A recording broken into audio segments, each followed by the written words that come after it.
hate Miss Piggy.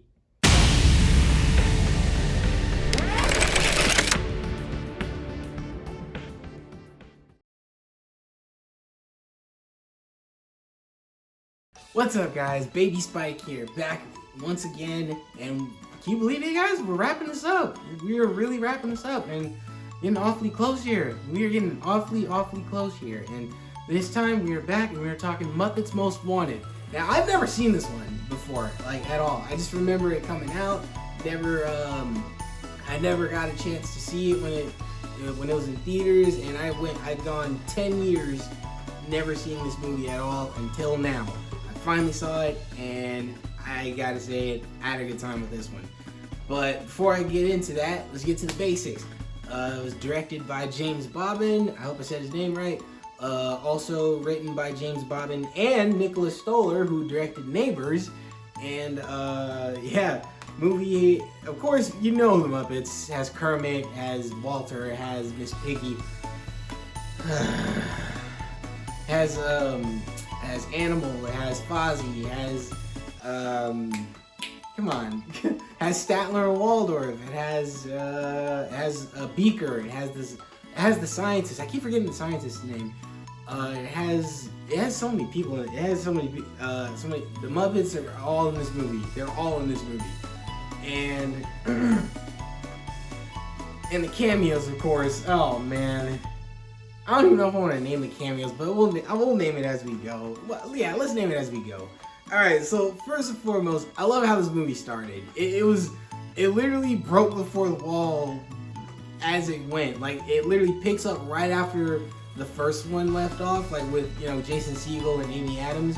And they were just like, guys, what movie still doing here? The movie wrapped up. Like, what? Come on, guys, what are we doing? And then of course, you know, they talked about, hey, guys, we got ordered for a sequel. And it was like, you know, that was so funny. And then the song, of course, and you know, it's a Muppets movie, and I don't really like musicals like that. So I'm like, all right, well, singing's bound to happen, of course. So, you know, it is what it is.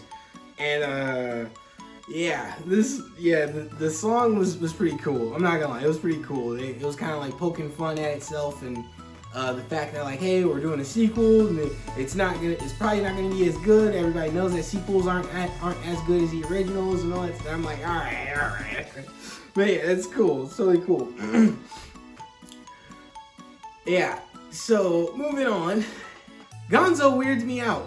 Now that I know a lot about I don't know a lot about Gonzo. I at least know enough to where I'm like, yeah, dude, stay over there. Stay over there with you and your chickens, because Gonzo likes to do nasty with chickens. And also, not only that, I also finally figured out where the Kermit meme comes from, where he has like the hood up and everything like that. Because I'm like, wait. I've seen so many Muppet stuff before growing up. I've never seen that before, and then I see this, and I'm like, oh, that's where it came from.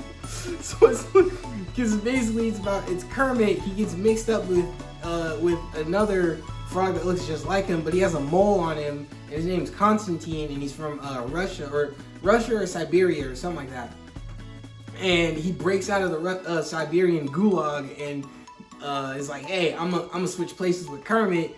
And Kermit is switching places with me and everything like that. So, of course, they're going the whole movie with Constantine hanging out with the Muppets and going on this world tour while Kermit is in the gulag, and, you know, all this craziness is going on in the process too. And I'm not even gonna lie, man. Listen, one of my favorite Muppets in this movie, not just in the movie, but just in general, one of my favorite Muppets is Animal. Animal's a real one, okay? Animal, the moment Constantine came in, Animal said, "The fuck? You ain't Kermit?" Like, of course he couldn't say it because he doesn't talk like that. But and I was sitting there like, thank you, Animal. Everyone else was like, oh, hey, Kermit. And I'm just like, guys, y'all know Kermit, man. Like, and of course, Constantine trying to take Kermit's place, and he's like, you know, getting out in front of audiences, and this man had stage fright like a motherfucker, man. It was hilarious. I'm not even gonna lie. Constantine having stage fright killed me.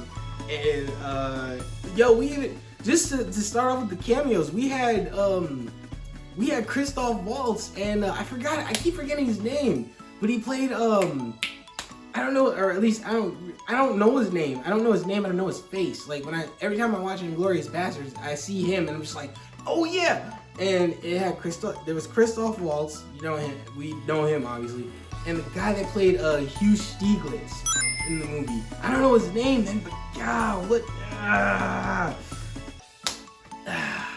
Anyways, but yeah, so they had a little Inglourious Basterds reunion for this movie, which was so cool.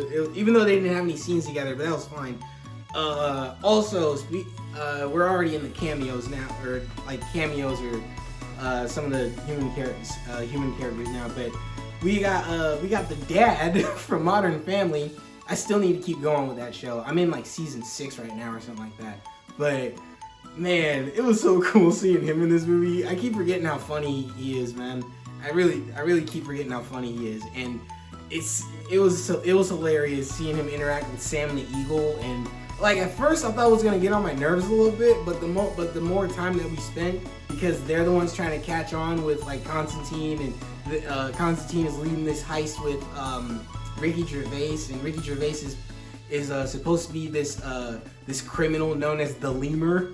And he leaves like a calling card that's like a coin with a lemur on it, and it's just so fun. It's so funny. It's so fun to watch. And yeah. So also, and in the same scene with Sam the Eagle and the dad from Modern Family, we got James McAvoy in this bitch.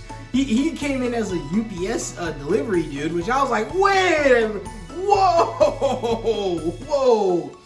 And then of course we're hanging, and of course, you know, we see all these cameos with, you know, the humans on the outside, but when we get to the gulag, man, I'm just gonna say it right now, we got Ray Liotta in this, man, and dude, R.I.P. Ray Liotta, man.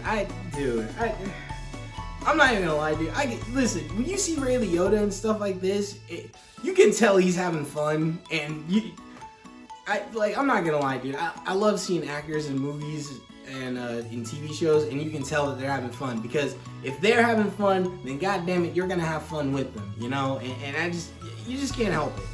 And I'm not even gonna lie, man. Not even just Ray Liotta. You had Danny Trejo in this. You had Tina Fey, who, I'm not gonna lie, she's way too cute to play a Russian prison guard. I'm just being honest, like matter of fact, not even just too cute, she's too pretty to play a Russian prison guard. But I know it was for laughs, but still, I'm just like, come on, man, really? But anyways,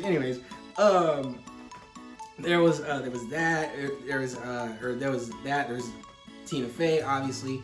There was damn it, I forget his name, but he played Boris the Animal in Men in Black 3, and I think he did a voice in Rick and Morty.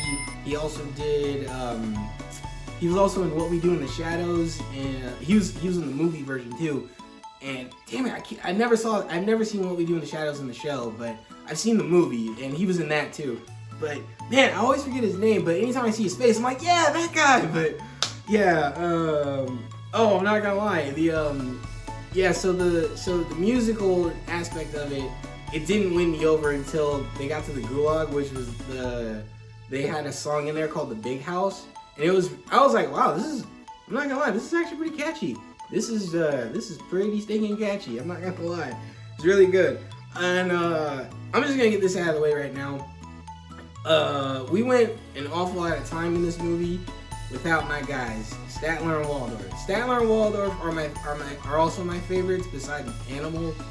And before we get to my final rating, I'm just gonna tell you right now, I would have rated this movie a lot lower if they never gave my guys to shine. If they didn't give Statler and Waldorf any time to shine in this movie, I would have been like, no, rate down, rated, downgrade. So, and speaking of more cameos, Selma Hayek makes an appearance in this, which I know this was like 10 years ago, but she still looks fine as hell today too. Like, come on, man. It's Selma Hayek. She's universally beloved at this point, you know. Like, or not even just at this point, she's always been universally beloved, and she's still gonna be universally beloved. Oh my gosh, I'm just gonna stop before I keep going. Oh yeah, speaking of other cameos, they have Diddy in this too, but they had Diddy shooting crabs, or not crabs, shooting dice, like at a casino with damn it, I forgot the Muppet's name, man. But if you guys know what I'm talking about, just say it in the comments, please. Man, I'm not gonna lie. So, anyways, so at some point in the gulag, we find out that Tina Fey has a crush on Kermit, and before I keep going with that, I hate Miss Piggy with a passion, man. I really hate Miss Piggy. I cannot stand Miss Piggy. I don't like her. I don't like Miss Piggy. I don't like her. I hate the way that you walk, the way that you talk. I hate the way that you dress. Sorry guys, my MPBS got